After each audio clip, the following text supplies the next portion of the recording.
My name is Emma. I am 32 years old. If someone asked me 1 year ago about love, I would laugh.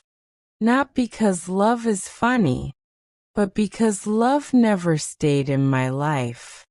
I believed love was only for lucky people, not for someone ordinary like me. I lived a simple life. Small apartment, office job, same routine every day. Wake up, go to work, come back, sleep. No excitement, no surprises. Until one Monday morning changed everything.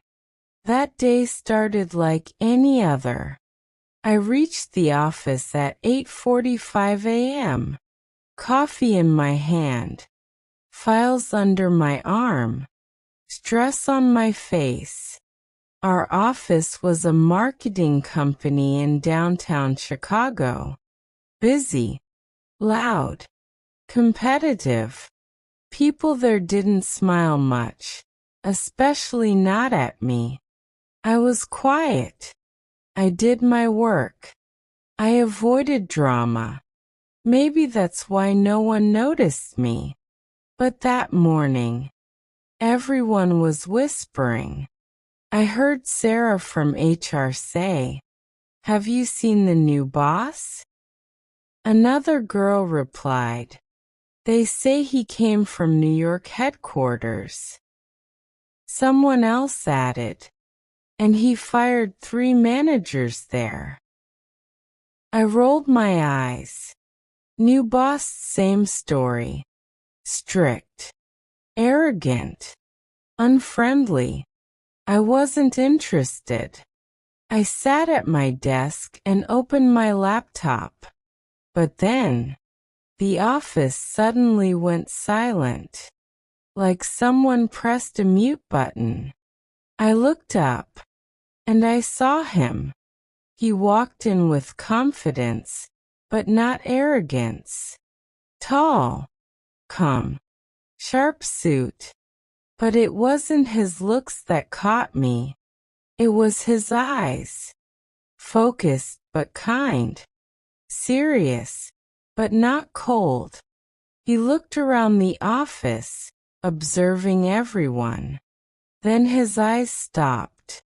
On me. My heart skipped. I quickly looked down at my screen. Why was I nervous? He didn't even know me. An hour later, we all gathered in the conference room. He stood near the screen. "Good morning, everyone," he said. His voice was deep but gentle. "My name is Daniel Reed. I'll be leading this branch from today." He didn't shout, didn't try to impress. Yet everyone listened carefully. "I believe in hard work," he continued. "But I also believe people are not machines." That line surprised me.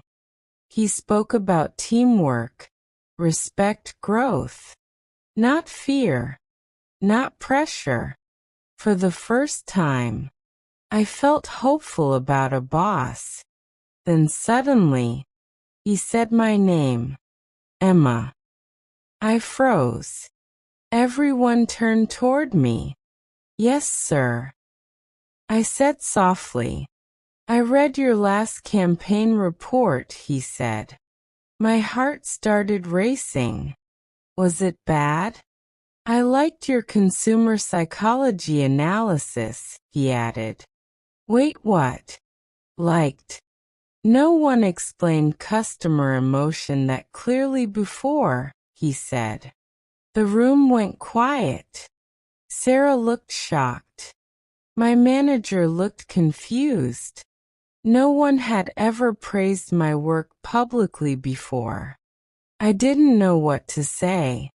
"Thank you, sir," I whispered. He smiled slightly, and that smile stayed in my mind all day. After the meeting, I tried to focus on work, but my thoughts kept drifting. Why did his opinion matter so much?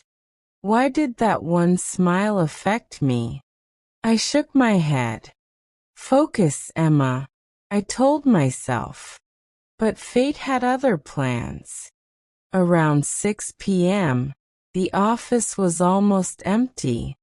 I stayed late to finish a report. Suddenly, I heard footsteps. I looked up. It was him. Daniel. Still working, he asked. Yes, deadline, I replied. He walked closer to my desk. Not invading, just present. He looked at my screen. You analyze emotions well, he said. But you hide your own. I blinked. What did he mean? I'm sorry. I asked. You're quiet, he said. Quiet people usually feel more than they show. No one had ever read me like that. I didn't know how to respond. So I stayed silent. He didn't push. Instead, he said softly, Don't let this office make you invisible, Emma. And then he walked away. That night, I couldn't sleep. His words echoed in my mind. Don't let this office make you invisible. Was I invisible? Maybe I was. I had spent years blending into walls, avoiding attention, hiding pain. But why did he care? He barely knew me. Still, something about him felt different. Safe, warm, dangerous, in a way my heart recognized. Weeks passed. Working with Daniel felt easy. He respected ideas. He listened, and strangely, he always valued my input. We began talking more. First about work, then about books, then about life. I learned he moved cities often. No family nearby. Just work like me. Lonely like me. One evening, during a team dinner, rain started pouring heavily. People rushed out quickly. I stood under the office shade, waiting for a cab. Then a car stopped in front of me. Window rolled down.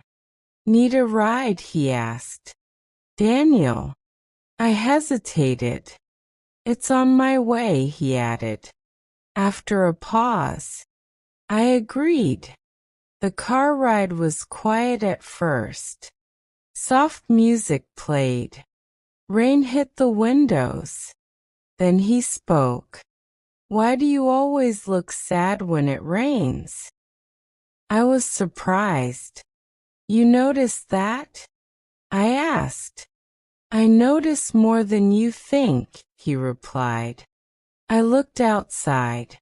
Rain always reminded me of my past, broken trust, love that left. But I didn't want to share that yet. So I smiled lightly. Just memories, I said. He didn't ask further. He respected my silence. When we reached my apartment, I was about to leave, but he said something that froze me. Emma, can I ask you something personal? My heartbeat rose. Yes. He looked straight at me, not as a boss, as a man, as someone who studies emotions. He said slowly, Do you ever stop yourself from feeling something, even when you want to? I couldn't breathe for a second. Was he talking about me? Or about us? I don't know. I replied honestly. He nodded, as if he understood. Good night, Emma. I stepped out of the car, but before I closed the door, he said softly, "You deserve to be seen." That night, I stood by my window, watching the rain, and for the first time in years, my heart felt alive, but also afraid, because deep inside, I knew something dangerous had begun. I was falling in love with my boss, and I had no idea how much it would change my life.